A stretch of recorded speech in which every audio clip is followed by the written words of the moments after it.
Ayaw kasi pagdagabi po sa ating lahat sa magtatanong sa akin dito kung paano daw po alisin yung policy issue o violation po sa kanilang Facebook profile account o Facebook page. Ang dami po nakaranas nito masipag, ang dami po nag-message po sa akin nito po. Dahil na-restrict po sila masipag. Kaya yan po yung pag-uusapan natin masipag para maging aware po ang bawat isa. Ano yung dapat gawin para babalik sa dati, anong iwasan para hindi tayo magkaroon ng ganitong klaseng violation at para tayo ay mamonetize talaga. So gaya na po sa ating kapwa content creator masipag, tingnan nyo na po ang kanyang issue po masipag at nangyari po sa kanyang mga monetization tools. Ito po is nagkapula-pula, halos na demonetize na, may iniwan branded content tagging, no? Pero yan masipag, intellectual property po ang kanyang naging violation po masipag, no? Isa po yan sa talagang dapat nating iwasan. Ano ba yung intellectual property? Sa mga senaryo na tayo po ay mahilig sa reaction video, no? Pag sinabi ng reaction video, meron tayong nire-react doon sa mga content creator or kung anong klase man itong mga niche nila, mga content nila tayo nagre-react, no?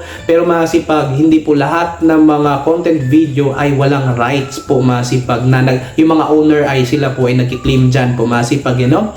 At doon po nag-apply sila sa right manager doon kay Meta at si Meta na po ang magdedetect at bahala po dyan. Pag once sa madetect tayo, ayun na nga ang iba, nagkaroon po ito ng ganitong intellectual property on original content po masipag. Kaiwasan po natin na yung mga copyrighted music po masipag na paulit-ulit, isa din po yan masipag.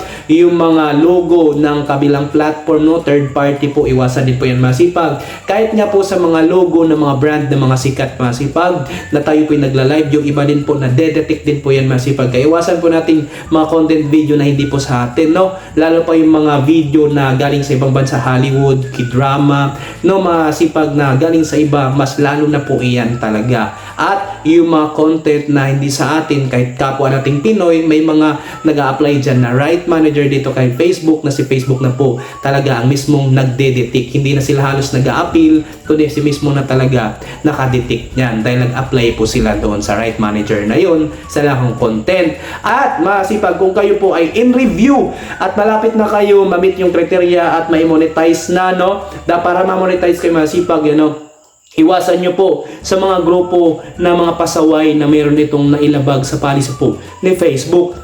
Kasi isa din po sa grupo, no, na madadamay tayo doon pag once na yung admin ay merong nailabag doon sa policy po ni Facebook. Possible na ikaw po ay member, konektado ka rin po doon na madadamay sa kanilang mga ginagawa, no. Magkakaroon din po ito ng effect sa inyong Facebook page o Facebook account. Kaya nahadlangan po na kayo po ay may monetize at nasasama ka na ma-restrict, no. Masipag, at dapat din po masipag kayo din po ay maging aware po sa inyong mga content, no, na dapat ay na-comply talaga sa policy ni Facebook. I-check nyo po para pag once na nagre-review si Facebook, masipag, ay ikaw po ay makikita yung account na na-comply ka na talaga. At Kuya Chris, paano ba yan mababalik yung mga halos na demonetize na masipag? Babalik ito sa dati pag once nito po ay na-comply ka na po sa policy po ni Facebook. Pag once na nagkaroon tayo ng ganung violation at na-remove na po ito ni Facebook, no, tanggapin na lang po natin at iwasan na po natin. May mga senaryo po masipag na isang beses pa lang nagkakaroon na ng ganito, no, halos siya po ay talaga na restrict na. Ang hirap po talaga ma-restrict po masipag. Ayun na nga masipag, bumalik naman po yung iba 7 days dahil po sa case na hindi naman po ganun kalaki, wala po pag isang beses pa lang. Pero yung iba nakatatlo, 4 na dalawa masipag tinuluyan na talaga, halos umabot na ito ng 1 buwan, 2 buwan, 3 buwan, wala pa rin, no. Kaya ang dapat nyo pong gawin, mag-comply na talaga sa policy po ni Facebook at mag-appeal, no. Dapat po kayo palagi mag-appeal every 15 days, 21 days, mag-appeal lang mag-appeal. Kulitin nyo po si Facebook at make sure na lang po masipag na na-comply ka na po talaga sa policy po ni Facebook po masipag. Lagi nyo po tandaan masipag, yung mga Facebook profile account, yun po yung halos naging priority ni Facebook dati po, no? At ngayon na ang pinaka number 1 Facebook profile account na naka blue badge, no, naka verified, nagbabayad monthly. Yun na pinapansin niya pag once na nag-appeal. 50-50 na po itong matagal na po talaga dito sa Facebook page, no, nila sinasama sa review.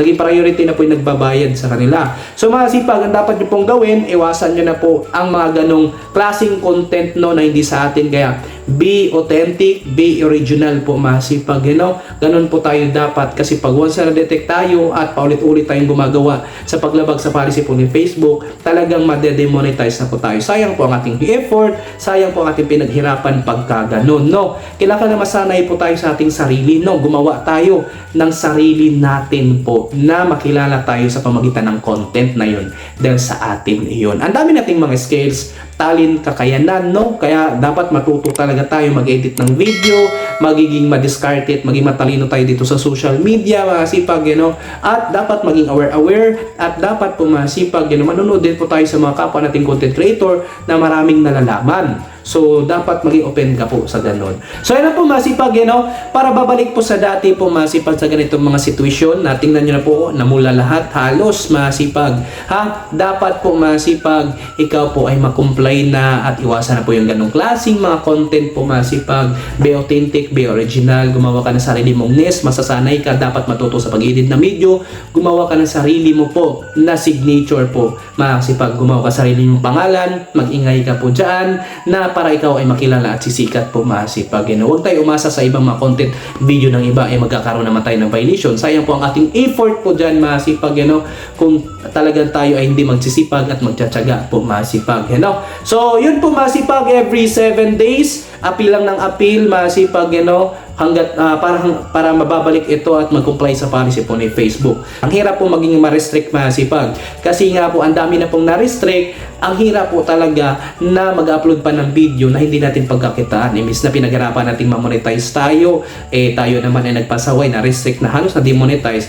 Paano pa nag-upload tayo ng video po masipag, hindi na tayo kikita niyan. At paano pa pag once na not recommendable na po ang ating Facebook page o Facebook profile account, mahirapan na tayo makagain na maraming views niyan. Kasi hindi na tayo tutulungan ni Facebook dyan na ikalat ang ating mga content video. Paano pa tayo kikitaan ng malaki-laki mga kasipag, i-make sure natin na nakumply tayo para ito ay recommendable pa rin po ang ating Facebook profile account o Facebook page. So mag-appeal lang po na mag-appeal masipag, alam nyo naman po ata mag-appeal, di ba? At mag-comply po sa policy po ni Facebook. So yan po yung masishare ko sa inyo masipag, sana po may nakilintindihan sa content video at sana po nakatulong. At kung gusto nyo video masipag, pasupport nyo po sa ating YouTube channel, Cross TV po masipag, pa-subscribe nyo po masipag at pinutin nyo po ang share button para receive sa bagong video upload. At kung meron ko suggestion at kanang masipag, mag-comment down below sa baba para pag nabasa ko yan sa susunod ko at magagawin po natin ng content video yan hanggang sa ating mga kaya. Huwag mo kalimutan mag-like and share. Masipag, maraming salamat. Have a nice day and God bless you.